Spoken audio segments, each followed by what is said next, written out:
নমস্কার। আমাদের বাংলায় বা তথাকথিত আমাদের বাংলা ভাষায় আমরা জানি যে অনেক রকমের প্রবাদ আর প্রবচন আছে, তাই না? এবং এই প্রবাদ আর প্রবচন প্রত্যেকটার না একটা করে ইতিহাস আছে। যেরকম ধরুন একটা প্রবচন আছে হচ্ছে গিয়ে ঢেকি স্বর্গে গেল ধানমান, আর একটা প্রবচন আছে হচ্ছে মাছি মারা কেরানি। এরকম অনেক রকমের প্রবচন নিয়ে আমাদের বাংলা ভাষা সমৃদ্ধ। কিন্তু এই প্রবচনগুলো কিন্তু এমনি এমনি তৈরি হয়নি। আমরা সকলেই জানি যে প্রত্যেকটা প্রবচন 100 বছর চলে আসার পরে তবে সেটা একটা প্রবচন হিসাবে প্রতিষ্ঠিত হয়। এই প্রবচনগুলোর পেছনে ইতিহাসটা কি? আজকে এরকমই একটা প্রবচন নিয়ে আমি কথা বলতে চলেছি। প্রবচনটা সকলেই হয়তো অনেকবার শুনেছেন, মাছি মারা কেরানি। কেন এই মাছি মারা কেরানি প্রবচনটা প্রতিষ্ঠিত হয়েছে সেটাই আজকে শুনবো আমাদের আজকের এই ভিডিওতে। আমি কৌশিক, সাথে কৌশিক।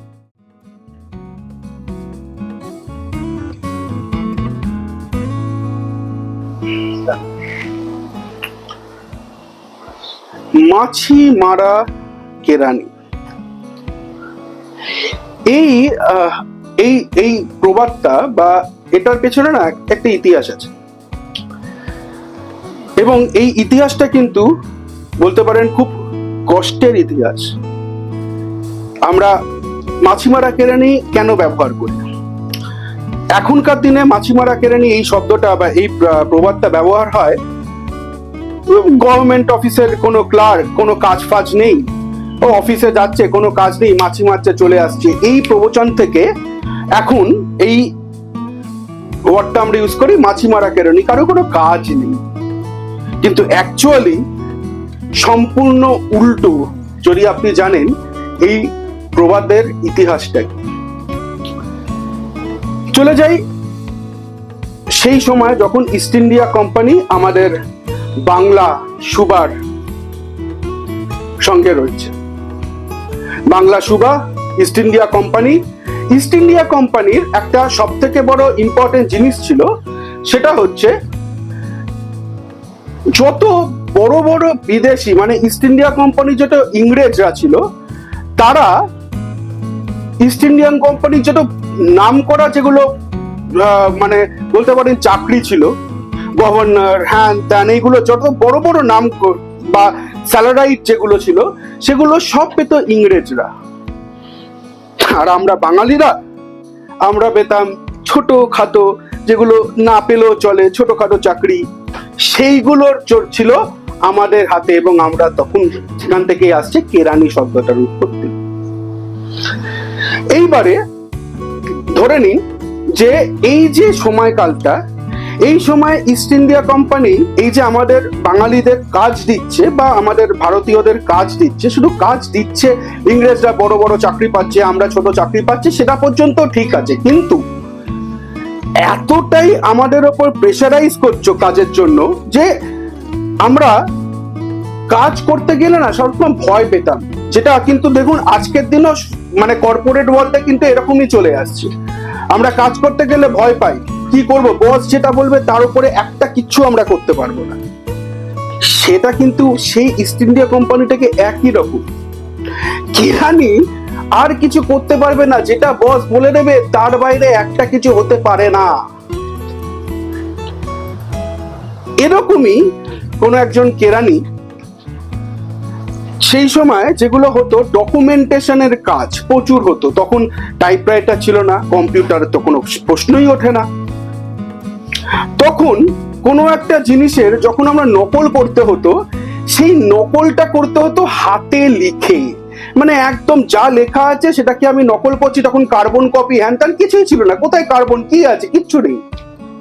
তখন সম্পূর্ণ করতে হচ্ছে একটা লেখা আমি দেখছি, সেটাকে আর একটা লেখা আমি লিখছি, একদম লিখে লিখে লিখে লিখে পুরো জিনিসটাকে কপি করতে হতো। এটাই একমাত্র সিস্টেম ছিল সেই সময়। সেই সময় দাঁড়িয়ে এই ইতিহাসটা খুব মজার, কিন্তু আমি খুব কষ্টেরও। মানে কিরকম সিচুয়েশন ছিল আপনি ভাবুন। একজন কেরানি এরকমই কোনো একটা ডকুমেন্ট, কোনো একটা জিনিস কপি করছে, কোনো একটা জিনিস একটা দেখে ভয় করছে যে একদম ডিটো করতে হবে।